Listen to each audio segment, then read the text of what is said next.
My jealous husband locked me inside the house and cut all my hair out of pure malice. Now no one will look at you, he yelled at me. I said nothing, but what God did to him will leave you speechless. Before we begin, tell me in the comments what city you're listening to me from. I'd love to know how far this story has traveled, because today you're going to learn about something that's not easily forgotten. Now get ready. The house was perfect. A perpetually green lawn, spotless windows, warm lights at night, and fresh flowers by the entrance. No one would have guessed that a prison lay hidden within. Cindy, 29, knew this better than anyone. She lived there, trapped between thin walls and fake smiles. From the outside, she seemed to have it all. A mansion in an exclusive neighborhood, luxury cars in the garage, expensive clothes hanging in the closet. But no price tag could hide the feeling of waking up and knowing you weren't free. Cindy had stopped counting the days since her husband, Julian, began controlling her life. What started as love became something else, something much darker. First came comments disguised as jealousy, then requests for her phone's passwords, followed by canceled visits with her mother, blocked accounts, cameras in every hallway, until one day, she simply couldn't leave anymore. The house, so beautiful, had become her invisible cage. Julian, 38, was a successful businessman, charismatic, elegant, and utterly manipulative. When people saw him on social media with Cindy, they would say things like, "What a perfect couple. She's so lucky. If only they knew." That morning, Cindy woke up to sunlight filtering through the curtains. The first thing she did was turn toward the camera installed just above the headboard. It was impossible not to see it. It was always there, as if a pair of eyes were watching her every second. She went downstairs in silence. As always, Julian hated noise in the morning. She walked to the kitchen where a new employee, hired just a week ago, was preparing breakfast in silence. They never lasted long. They all quit quickly, out of fear, discomfort, or due to strict orders not to speak to the lady of the house. "Did you make his coffee yet?" Cindy asked in a hushed voice. "Yes, ma'am, it's still hot." "Perfect, leave it on the table." "I'll take it." The young woman nodded without saying more. Cindy's fingers trembled as she picked up the cup, not from the heat, but because she felt smaller and lonelier every day. Entering the office, Julian was on the phone, speaking to someone in a dominant, almost aggressive tone. "I don't care if the supplier doesn't want to sign. You either pay him, or you destroy him." "We're..." He hung up and turned to her. His gaze was icy. "That old robe again," he said without even thanking her for the coffee. "It's clean," she murmured. "Clean, yes, but ugly. Have you given up on that too? On trying to please?" Cindy looked down. "I'm sorry." "Don't be sorry. Do something about it," he said, taking a sip. "You're young. You're not disgusting yet. Take advantage of it." She remained still. She had learned not to react. Anything could unleash his fury. "What time is your mom coming today?" Julian asked in his false, friendly tone. "No, you said it wasn't necessary for her to come anymore." Right. I forgot. You and your delusions. Always thinking someone else can help you. Who cares about you, Cindy?" Silence. "All you have is this house and me, because outside you're worth nothing. With that pitiful face, who would ever want you?" Cindy felt her chest tighten. She wanted to cry but wouldn't give him the satisfaction. "I'm going upstairs," she said in a low voice. "While you're at it, clean the camera in the hallway. It's already blurry. Can't you even do that?" She nodded and left. She walked slowly, not out of laziness, but out of fear. Upstairs in her room, she closed the door gently. She couldn't take this anymore. Her mind was at its limit. Sometimes she thought that if she stopped eating, if she stopped talking, if she simply disappeared, maybe it would all end. That afternoon, Julian yelled for her. "Cindy, get down here right now." She ran down the stairs. He held a tablet, playing a video from the dining room camera. "Why were you looking out the window?" I just saw a car pass by." "A car? What does that matter? Are you looking for something out there?" "No." "Are you looking for someone?" "No, I was just looking." Julian stood up abruptly and grabbed her wrist tightly. "You want to escape, don't you? Tell me the truth." "No, I swear I don't. You know what I think? I think you're starting to think you're pretty again. You're looking in the mirror, as if someone else is going to look at you. You want to know what I think about that?" She trembled. He walked to the bathroom and turned on the light. He opened a drawer and pulled out a pair of scissors. "If you're going to look out the window, do it like this and see if anyone wants to look at you." "No, please. Sit down." Cindy sat in front of the mirror. Julian grabbed her hair roughly and began to cut. Locks fell to the floor like dead leaves. She didn't scream, She just closed her eyes, clenched her teeth, and swallowed every tear. "Look at you now. No one will ever look at you twice," Julian said, satisfied. "Now you look like what you are. Nothing." He left the bathroom and closed the door. Cindy stayed there in silence, surrounded by pieces of her hair. She felt that her reflection no longer recognized her, and for the first time, something inside her clicked. She was not going to stay there until they completely destroyed her. 3 days passed in silence. Cindy barely spoke. She ate next to nothing. Julian seemed calmer. He thought he had done his part, that he had corrected her, but in Cindy's mind, a plan was already taking shape. She hid bread and some water in a small bag. She observed Julian's behavior. The hours he spent on the phone, the times he locked himself in his office to smoke. She searched the house for the only window without bars, the laundry room. It was high, but there was a table nearby, a possibility. The night everything changed was a stormy one. The lights flickered several times. At 10 p.m., the electricity went out. The cameras stopped working. The alarms went silent. Cindy didn't hesitate. She ran up the stairs, grabbed the bag with the little she had saved, put on a large sweatshirt, and went down to the laundry room. She dragged the table to the window and climbed on it. She unlatched the lock. Outside, it was raining hard. The wind was freezing, but it didn't matter. She pushed with all her might. The window opened. She jumped. She fell onto the mud, rolled. She bruised an elbow, but she kept running. Her bare feet were bleeding. The sweatshirt clung to her body. Her short-cut hair allowed the icy water to hit her scalp directly. She didn't know where she was going. She just ran. She reached the highway and raised her hand. Cars passed by. Some ignored her. Others looked and sped up. One stopped. A man rolled down the window and said, "I'll give you a ride, but you know how it is." Cindy backed away. Another car stopped a few yards ahead. It was gray. The passenger door opened slowly. A soft, masculine voice asked, "Are you okay? Get in quickly." Cindy hesitated, but something in his eyes, something in his tone, gave her hope. She got in. And there, as the car drove away from the house, the cage, and everything, Cindy knew her story hadn't ended. It had just begun. The silence inside the car was thick, almost uncomfortable. Raindrops hit the windshield hard, and the hum of the engine was the only constant sound. Cindy held the sweatshirt tightly against her body, trying to control her trembling. She didn't know if it was from the cold or from everything she had just left behind. She felt like it had been ages since she had spoken to anyone who didn't look at her like a broken possession. The driver, a young man with a calm gaze and firm hands on the wheel, glanced at her without turning his face completely. "Are you okay?" he asked in a low voice without pressure. Cindy nodded slowly but didn't answer immediately. Then, in a broken voice, she murmured something that came out almost as a whisper. "Please don't take me back." The young man didn't say anything. He just accelerated a little more. A few minutes later, he handed her his jacket without a word. She took it clumsily, grateful. She was soaked. The newly cut hair left her head exposed, and the air conditioning chilled her to the bone. The jacket smelled of motor oil and cheap soap, but to her it smelled of freedom. "My name is Nick," he finally said. "I'm not going to hurt you. Don't worry." Cindy didn't respond. She just hugged the jacket to her chest as if it were a shield. They drove for several miles in complete silence. Cindy looked at the road as if it were a dream. Every foot farther from that house was a deeper breath. Every traffic light they passed was a weight off her chest. But she knew she wasn't safe. Julian would look for her. With all his rage, with all his ability to manipulate, bribe, and pursue. Nick seemed to notice. He stopped at a gas station on the outskirts of the city. There was a small convenience store inside, public restrooms, and a coffee machine. He turned off the engine and slowly turned to her. "Do you want to get out? I can buy you something warm. You don't have to talk if you don't want to." She took a moment to react but finally opened the door clumsily. The ground was wet, and her feet were still bare. Nick took off his own sneakers and held them out to her. "They're ugly, but they're dry." She took them, not knowing what to say. They went into the store together. Nick went to the counter, ordered 2 coffees and a packet of cookies. Meanwhile, the clerk watched him with suspicion, then looked at Cindy, who was trying to hide behind his coat. She hadn't seen herself in a mirror yet, but she knew her appearance was not normal. Wet clothes, hair cut by force, scratched feet.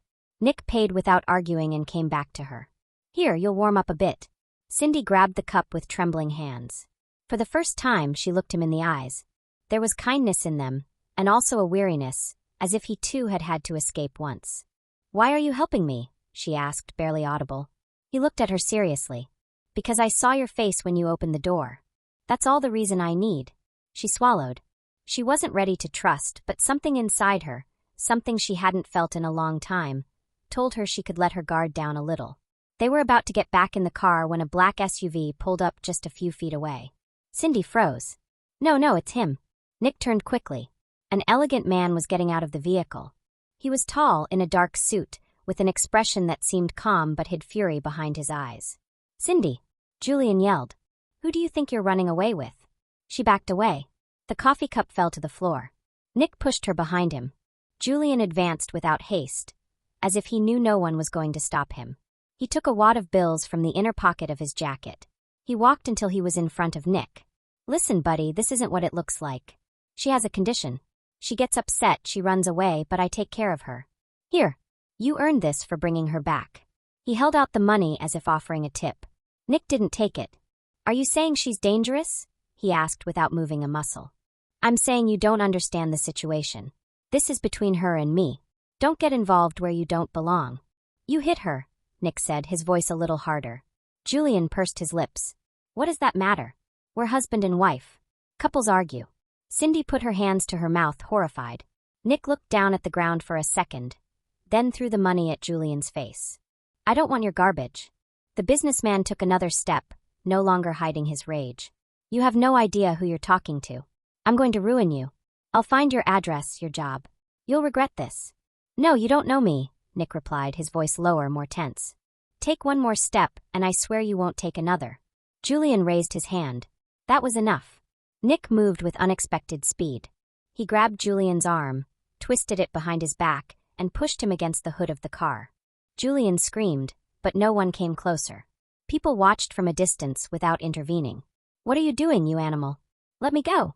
Nick took a plastic zip tie he had in his car, a mechanic's tool, and used it to tie his wrists. You've done enough damage. Cindy watched the scene with wide eyes. She had never seen Julian like this, vulnerable, exposed, humiliated. Call the police, Nick said to the cashier watching from the window. She nodded nervously. In less than 10 minutes, a patrol car pulled up next to the SUV. 2 officers got out. Cindy didn't know whether to run or scream. Julian, from the ground, was smiling. You'll see who I am. You have no idea what a mistake you're making. One of the police officers approached Nick. What happened here? Nick didn't hesitate. He tried to kidnap this woman. He had been holding her against her will in his house. She escaped tonight. I picked her up on the highway. He came looking for her, tried to bribe me, insulted her, and raised his hand. The officers looked at each other. One of them approached Cindy. Is what this young man says true? Cindy swallowed. She knew her testimony could be the difference between returning to the cage or starting a new life. Yes, she said at last, her voice firm. He locked me up, cut my hair by force. He told me no one else would look at me. He had me under surveillance all the time. I recorded it. I have proof. Please, don't make me go back with him. The officers asked for her full name and the address of the house. One of them looked at Julian, who was still smiling with arrogance. We're going to need you to come with us. Call my lawyer. This won't end here, he replied mockingly. You can tell that to the judge. They put him in the patrol car. Before closing the door, Julian looked at Cindy. You belong to me, Cindy. This isn't over. The door slammed shut. The car drove away. Cindy stood there, paralyzed, as the blue lights disappeared down the highway. Nick approached slowly. He didn't touch her. He just stood by her side. It's over. He can't keep hurting you. She looked at him. Yes, he can. He always can. No, not anymore. The silence returned, but this time it was different. Cindy didn't know how to thank him. She didn't know how to handle the moment. She felt a mix of relief and fear, hope and shame. Can I take you to a hospital or somewhere safe? Nick asked. I don't want to see anyone. Can I just stay with you tonight? Just tonight. I don't want to be alone. Nick looked at her seriously. He didn't ask any more questions. He just nodded. Let's go. And together, in the rain, they got back into the car. Cindy's story hadn't ended. It was just beginning, and now she wasn't alone. The engine started with a soft hum, and the warmth inside the vehicle began to relieve the cold that had been clinging to Cindy's body for days. Nick drove without rushing, without saying anything that would break the fragile calm of the moment. He looked straight ahead, his hands firm on the steering wheel, as the storm fell behind them. After several minutes, she dared to speak. Where are we going? Home. It's nothing fancy, but it's safe. She nodded slowly. She had nowhere else to go. Her mother lived in another city, and her friendships had faded over time, pushed away by Julian's manipulation or their fear of getting involved. Nick seemed to be the first person who asked for nothing in return for helping her, and that, though unsettling, was a relief. The house was on the outskirts, in an area of workshops and modest homes. It was a simple place with a small entrance, an old sofa, books piled in a corner, and the smell of motor oil mixed with coffee. Nick handed her a clean towel and offered her a shower. She accepted without hesitation. When she closed the bathroom door, she let the hot water wash over her like a caress. She looked at herself in the steamed-up mirror. Her face was pale, her eyes red, her hair unevenly cut, but for the first time she felt alive. When she came out, Nick had already prepared something to eat: grilled cheese sandwiches and instant soup. It tasted like heaven to her. "Thank you," she said while eating. "For everything." "You don't have to thank me for anything," he replied. "I was just passing by. Anyone in my place would have done the same." "No, they wouldn't have. Before you, 2 cars stopped. One offered me money if I got in. The other didn't even wait for an answer. He just told me to behave." Nick frowned. People have no idea the harm their indifference does. It's not indifference. Sometimes I think there are people who enjoy seeing others broken. "And you?" he asked in a calm voice. "Do you feel broken?" She swallowed, looking down. "I did. Now, I don't know. I feel empty." That night, she slept on the sofa. Nick offered her his room, but she insisted on staying in the living room. She needed space, time, a place where she didn't feel like she was being watched. The next morning, they went to the police station. Nick drove, but Cindy could barely breathe. Every street that approached the city center made her hands tremble. She still felt that Julian was going to appear from some corner, yell at her in public, and humiliate her while no one did anything. That's how it had always been. A silent struggle in which she was the only one who knew what was happening behind closed doors. When they arrived, a young, kind-faced officer greeted them. She led them to a special room for victims. There, with a coffee in her hand, Cindy began to speak. At first, her voice was low and shaky, but then it grew stronger. She showed the marks on her wrists, on her arms. She showed photos she had taken in secret. She handed over a folder with screenshots, manipulative messages, logs of missed calls in the middle of the night, and most importantly, the IP address of the cameras installed in her house. "He installed them," she said. "He said it was for security, but he could see everything, even when I was sleeping." "Does he still have access to them?" the officer asked. "I don't know, but every time I did something he didn't like, he knew." "You're being very brave," the woman told her. "This is going to end. You're not alone anymore." Meanwhile, Julian was in a temporary holding cell. He hadn't lost his arrogance. He paced back and forth, demanding his phone call, threatening lawsuits, and naming lawyers and public officials he knew. When they took him out for questioning, he refused to speak. Only when he saw Cindy in the next room did he scream insults at her. "You're useless without me. You wouldn't even know how to breathe if I didn't tell you to.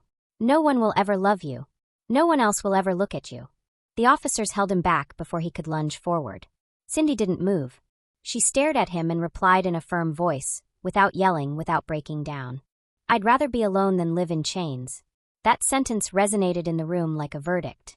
It was the first time Cindy had spoken without fear, with the confidence of someone who had nothing more to lose, but everything to gain.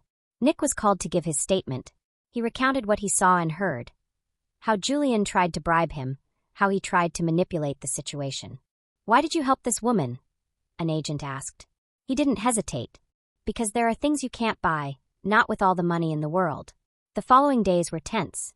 As the case progressed, a cloud of misinformation began to emerge on social media. A sensationalist journalist published an article titled, "The Wife Who Ran Away with the Mechanic. True Love or a Millionaire's Plan?" The article insinuated that Cindy had orchestrated everything to get her husband's fortune and run away with a stranger. The post went viral. The comments were a mix of morbid curiosity, hatred, and gossip. Some called her a gold digger. Others said it was all part of a cheap novel. Cindy started receiving anonymous messages, insults disguised as questions, and veiled threats. Nick wanted her to shut down everything, her phone, social media, but she refused. "I won't hide again. Not anymore. People are cruel, Cindy. Julian was too. And I faced him. Now it's my turn to face this." The story that had begun in silence was now public, but what no one knew was what Cindy had prepared. A folder, a collection of files, videos where Julian spoke without a filter, where he bragged about how he had isolated her, how he kept her under control without ever raising his hand, how women needed to know who was in charge. In one of the videos, recorded with her phone through a door crack, he could be heard clearly saying, "You don't have to yell at them. Why would you? You just have to know how to make them feel invisible. It's easier than training a dog." Cindy knew that this would be decisive in the trial. The prosecutor asked for time to structure the charges. She agreed, but in the meantime, social media was still on fire. The journalist who had spread the news was approached by other media outlets. When asked about the authenticity of the information, he simply said, "Everything seems to indicate that she benefited from the situation. It's a coincidence." One day, Nick came home with a serious look on his face. "What's wrong? Are they looking for you? A guy was asking about you at the shop. He said you were Julian's wife, and that you'd be better off not talking anymore." "Who is it?" "I don't know, but he was wearing a watch just like Julian's." Cindy felt a chill. She knew Julian could pull strings from wherever he was, but she had no intention of stopping. That same night, she recorded a video with her hair still short, without makeup or filters. In front of a borrowed camera, she spoke about her story, not from pain, but from truth. She talked about how she was isolated, how violence doesn't always leave visible marks, how manipulation also destroys. She ended with a phrase that brought tears to thousands. "I'm not looking for pity. I'm looking for justice. And if my story helps someone else open their eyes, then all of this will have been worth it." The video was shared by women, activists, and survivors of similar situations. Within hours, it had surpassed 1 million views, and with it, the public perception began to change. Cindy was no longer the woman who ran away with the mechanic. She was a voice, a story with a face, living proof that love shouldn't hurt. When the prosecutor called her to tell her the trial had a date, she smiled. Not out of revenge, but because for the first time in a long time, she felt that fear no longer defined her. Outside, Nick was fixing an engine. She went out with 2 coffees in her hand and offered him one. "If you had to choose again, what would you do? Stop that day or keep driving?" He looked at her with a slight smile. "I'd stop again, even if it cost me everything. Because you were there all alone and so was I. And sometimes life puts you in the exact place where you can change someone's destiny, or your own." She looked at him with eyes full of something she hadn't felt in years: peace. The trial was about to begin, and the world was watching. But Cindy was no longer afraid. Because when you have nothing to lose, you discover the most valuable thing you have: your voice. The courthouse building was surrounded by cameras. Journalists, onlookers, and detractors pressed against the barricades as if a movie star were entering a red carpet. But Cindy wasn't wearing a fancy dress or a fake smile. She walked with a clean face, no makeup, her hair still short, and the gaze of someone who had survived hell. She walked next to her lawyer, escorted by 2 agents. Nick was there too, a few steps behind, not as a bodyguard but as a firm, unwavering presence. As she crossed the courtroom doors, everything seemed to slow down. The murmurs, the flashes, the footsteps on the marble. Julian was already seated in the defendant's box, next to his lawyer with a sharp face and a sarcastic smile. He was wearing a dark blue suit, expensive as always, but his expression had changed. He was no longer that confident, dominant, mocking man. There was a tension in his shoulders, a rigidity in his jaw that didn't go unnoticed. Cindy didn't look at him. She took her seat without lowering her head. The judge began the session. The charges were read one by one: psychological violence, unlawful confinement, systematic manipulation, repeated threats, and the use of domestic surveillance systems without consent. The defense began with the most predictable strategy: to paint Julian as a desperate husband who had done everything for love, that Cindy had emotional episodes, and that Julian had only tried to protect her from herself. The defendant's lawyer spoke with a provocative calm, using soft words to describe years of confinement and abuse. "Mr. Julian deeply regrets any misunderstanding," he said at one point with a rehearsed tone. "But we cannot criminalize a husband who was simply trying to preserve his marriage." Cindy clenched her fists. Her lawyer asked to speak. She requested the judge's permission to show the evidence her client had collected over the past 3 years. The judge nodded. At that moment, the room changed. The backlights went out, and on the central screen, an audio recording began to play. Julian's voice filled the room. "You think you can go out without my permission? You're not worth a single penny unless it's for me. And if you keep acting like this, I'll lock you in the basement for another week and see if that gets rid of your rebellious streak." Some in the room shifted uncomfortably in their seats. Another audio began. "And of course I control her. No need to hit her. Why would I? As long as you know how to make her feel invisible, that's enough. It's easier than training a dog." The voice laughed. It was Julian. It was his tone, his arrogance, his contempt. The judge called for silence when some attendees reacted with expressions of horror. The prosecutor requested that the audio be included as formal, decisive evidence. Julian looked at his lawyer, who was trying to maintain his composure, but was already sweating. Cindy's lawyer stood up. "Your Honor, my client has more than 20 similar files, audio and video recordings where the accused refers to her with dehumanizing expressions, acknowledges emotional manipulation practices, talks about strategies to isolate her, and justifies his actions by saying that a woman who doesn't obey is a nuisance." The defense tried to object, saying the audios could have been manipulated, that there was no context, but Cindy had also provided the dates, the devices from which they were recorded, and digital forensic certificates that validated their authenticity. The judge asked the lawyers to approach the bench.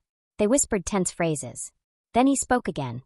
"The court considers the evidence presented by the prosecution to be valid. The presentation of witnesses will continue." The first to testify was Nick. He spoke in a clear voice. He recounted how he found her on the highway, barefoot, with her hair cut, trembling. He explained how Julian pursued her, how he tried to bribe him, how he threatened him. "Why didn't you accept the money?" the prosecutor asked. Nick took a deep breath. "Because what I saw in her can't be bought. Because she reminded me of my mother, my sister, and all the others who have had to be silent out of fear. Because there are some things you just can't negotiate." Then the officer who took the report testified. She confirmed that Cindy arrived with bruises, injuries, and a folder of digital evidence never before seen in a domestic violence case. Cindy had documented everything. Every word, every silence, every threat disguised as love. Julian's lawyer, on the verge of collapse, played his last card. He requested that part of the evidence be nullified on the grounds that it was obtained without consent. The judge rejected it. He argued that in cases of systematic violence within the home, documentation made by the victim for her defense was admissible. The next day, Julian was called to testify. He got up with the same arrogance that had sustained him for years. He adjusted his jacket, walked slowly to the stand, and looked at everyone with that air of superiority they knew so well. "This whole thing is media hype," he said. "My wife has always been unstable. I tried to help her, but you only see what you want to see. She's good at lying. She's done it before." He insinuated that the audios were fake. "I'm implying that everything can be edited, even the truth, and that she's here for money. That's why she recorded me." "So, you admit those recordings exist?" Julian was silent for a few seconds. That was enough. The judge took a note. When the prosecution asked for the final word, the entire room fell silent. "This isn't just a trial for violence," the prosecutor said. "It's a trial for the right to exist in freedom. Because this man believed he could cut a woman's soul just like he cut her hair. And that will not be tolerated anymore." The judge called for a recess to deliberate. The air in the room was dense. Cindy was squeezing Nick's hand. In the distance, Julian looked at her with hatred. With that hatred only those who lose control over what they thought was theirs can feel. 2 hours later, the judge returned. Everyone stood up. The sentence was read in a firm voice. "The court finds the accused guilty of all charges presented. He is sentenced to 17 years in prison without the right to parole for the first 10 years. Furthermore, he is prohibited from managing his own or others' assets during the same period. The accused will be immediately transferred to the Central Penitentiary." Julian exploded. "This isn't over, Cindy. You'll pay for this. You have no idea who you're messing with." The officers restrained him. They let him out in handcuffs, yelling, while she remained silent. She didn't cry. She didn't tremble. She just watched him as they took him away, not like someone looking at a monster, but like someone watching a page being torn out. Cindy was declared the sole inheritor of all assets that had been under their shared name.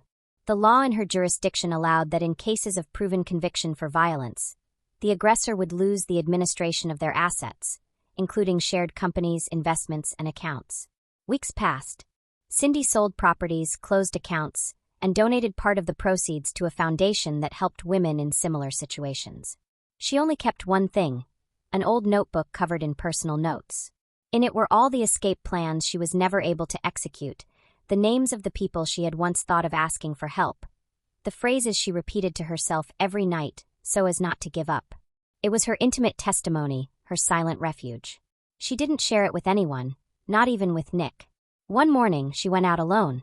She arrived at a car dealership where the cars gleamed like jewels under the sun. She walked through the aisles until she saw a metallic gray car. Someone approached her. "Can I help you?" It was Nick. She smiled. "I'm looking for a gift." "A gift?" "Yes, for someone who saved my life." Nick looked at her, confused. "What are you looking for?" "I don't know. You tell me what car you like." He frowned. "I don't need a car, Cindy. I didn't ask what you need. I asked which one you like."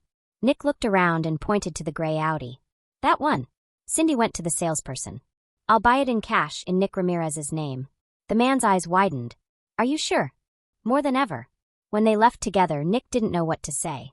"You don't have to do this." "I already did. And it's not charity. It's because you deserve something to remind you of what you did for me. Because you could have kept the money, and you chose to keep my life. Thank you for saving me." The car started. This time, she was the one driving. And as they drove away, without anyone knowing yet, Cindy's life was about to cross paths with something much bigger. A dormant truth, a forgotten connection, something that would change everything again. The story wasn't over yet. It was about to turn, and no one, not even her, could imagine where. The weeks after the trial seemed to promise calm. Cindy began to pick up the pieces of her life. She slept without nightmares, ate without anxiety, and walked without looking behind her. In her new routine, Nick had become an essential part of her life, not as a shadow or a protector, but as a beacon. They had become accustomed to sharing silences, coffee afternoons, and conversations that didn't need big words to be profound. The foundation that Cindy had started to structure already had a name: Royal Wings. It had received donations, volunteer proposals, and even the support of an international organization. Everything seemed to be taking shape. She herself was surprised by how quickly life could turn when fear no longer dictated every decision. Until a letter arrived. It was a thick envelope with no return address, delivered directly to the door by a messenger who refused to identify himself. Inside was a legal demand signed by Julian's older brother, Dario Corbalin. Cindy remembered him well. He had always been present at family parties, private dinners, and gatherings where power smelled stronger than perfume. Dario was a lawyer, a politician, and a manipulator in a suit. He carried himself as if the world owed him respect. He had never said a kind word to her, not even when she married Julian, or when she showed up with marks on her arms. He knew, and he never said anything. Now he was claiming his part of the fortune. He argued that Julian, being convicted, couldn't make decisions and that as a direct relative, he had the right to intervene in the succession of assets. He accused her of emotionally taking advantage of a man in crisis and of conspiring with Nick to take over the Corbalin family estate. The document also included direct insinuations that Nick had been involved from the beginning, that his appearance on the highway had not been a coincidence, that there was a hidden relationship between them even before the escape. Cindy read every line with her stomach churning. "Are you okay?" Nick asked when he saw her pale. She handed him the document. He read it completely, his brow furrowing more and more. When he reached the paragraph where he was named as part of a supposed plan, he let out a bitter laugh. "And now I'm part of a conspiracy. He's doing this to tarnish both of us. He knows that if he sows doubt, he can gain time, power, and influence. My name is worth nothing to him. He'll use me however he wants. Did you ever meet him?" "I only saw him on TV and in the papers whenever there were corruption scandals. Never in person." Cindy knew that this was just the beginning. Dario had money, connections, and courtroom experience. He was the kind of person who didn't attack with shouts, but with papers. His specialty was to turn the truth into something confusing and confusion into a tool for power. Her lawyer was clear. "We're going to fight this, Cindy. But be prepared. Dario isn't like Julian. He doesn't yell, he destroys in silence." Days later, at an impromptu press conference, Dario appeared in front of the cameras with a tense smile and a calculated speech. "My brother has been the victim of a very well-orchestrated series of manipulations, and today, as a family, we are forced to act. We do not seek to harm anyone, but we will not allow a legacy built for generations to fall into the hands of opportunists who took advantage of a moment of weakness." Social media erupted. Some, as always, were supportive, others were doubtful. The theories multiplied: that Nick was a hired actor, that Cindy had planned everything before she even got married, that it was an emotional setup to get the money from a man they now publicly hated, but many had applauded in silence before. Others, on the contrary, saw them as survivors who had defeated a monster. No one knew the whole truth, and few were interested in knowing it. They just wanted a show. And in all that chaos, Nick and Cindy began to drift apart. He was more and more absent. He spent hours locked in the workshop, not talking much, not answering messages. There was something broken in him, something he didn't want to share, as if carrying the Corbelan name was a stain that couldn't be washed away. And Cindy, she didn't know how to approach him.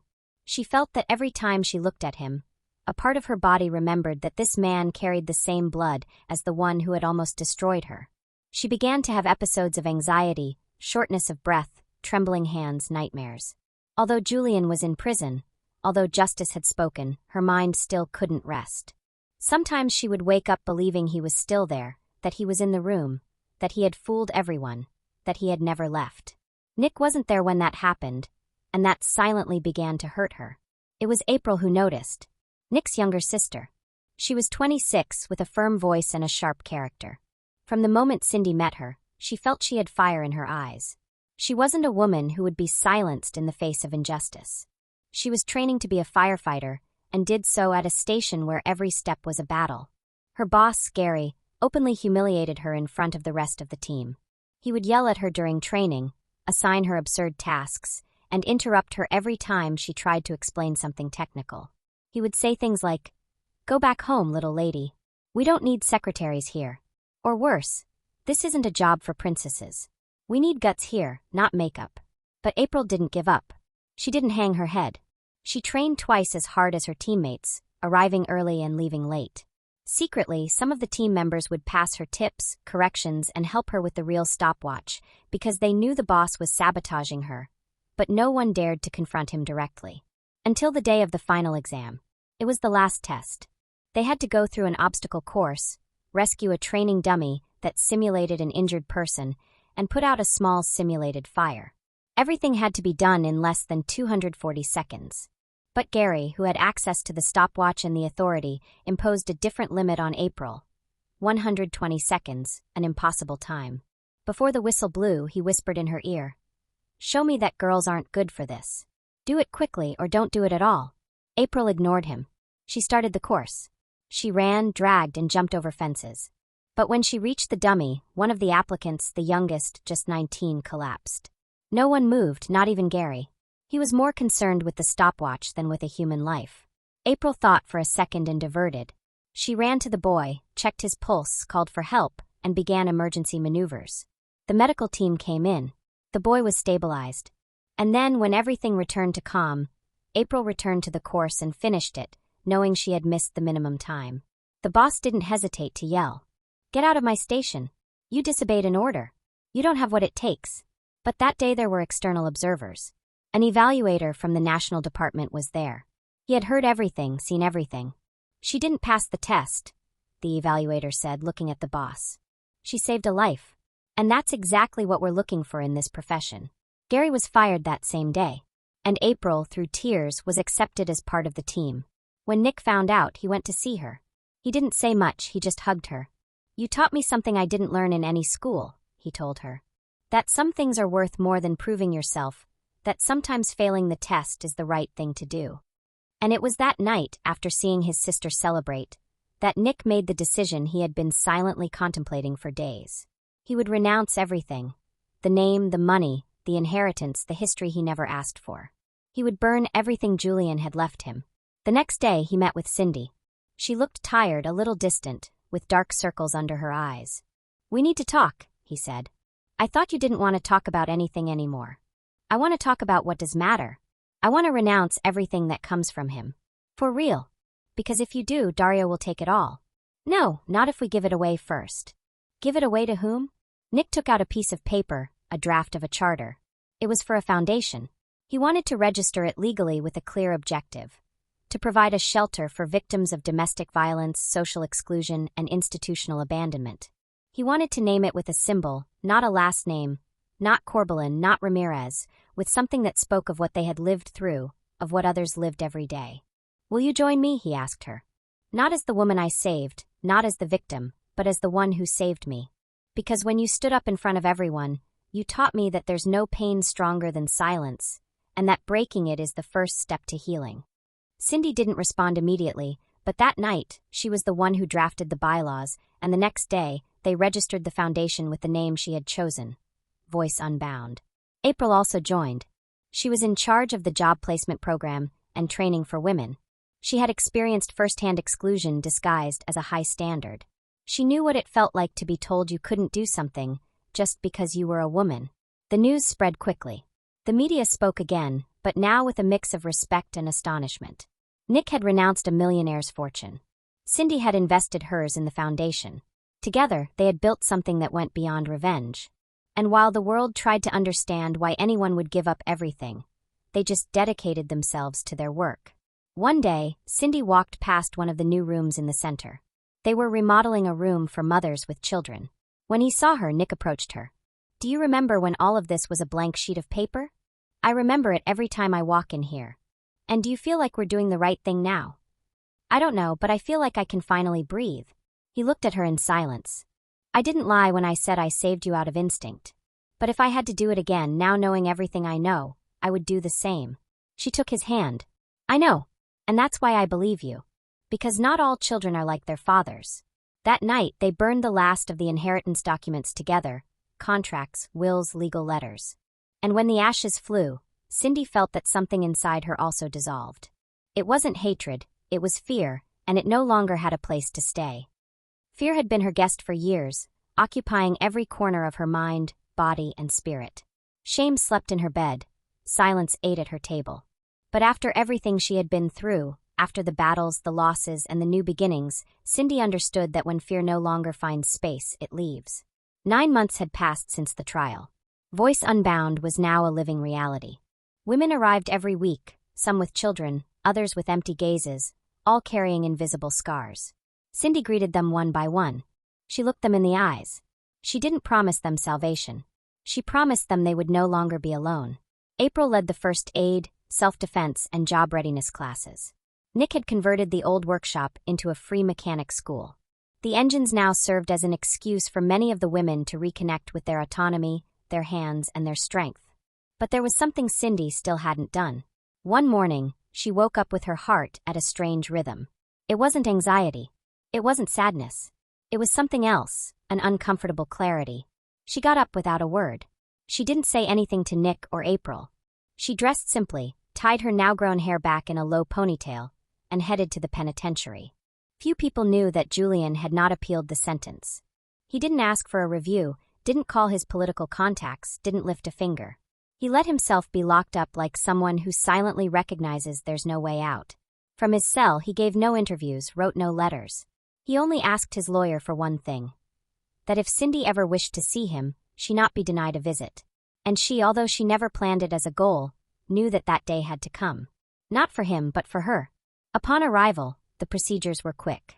They recognized her. Some guards looked down. Others looked at her with a mix of respect and curiosity. They led her to the private visitation room. It wasn't a comfortable place. There was a metal table, 2 chairs, a lamp on the ceiling. A camera watched from a corner, and although everything was silent, the air seemed full of old noise. Of broken memories. Julian entered slowly, thinner, paler, his hair no longer so neat, his eyes sunken and dull. He wore the gray uniform everyone wore. There were no more Italian suits or expensive watches, just a man. Just the remains of someone who thought he had everything under control. He sat down without speaking. Cindy looked at him without fear or hatred. She looked at him as someone who observes something that once hurt, but no longer hurts the same way. He opened his mouth. "Cindy." She raised a hand. "Don't talk."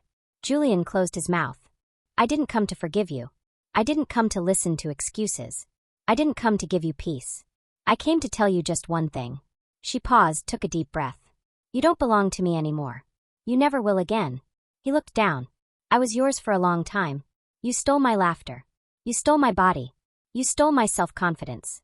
You made me doubt my worth. You made me believe there was no way out. But today, I am alive, and you are here, isolated, alone, just like you tried to keep me. But the difference is that I got out, and you will never get out of yourself." Julian blinked several times. He seemed to want to cry, but he didn't. Maybe he didn't know how. Cindy stood up.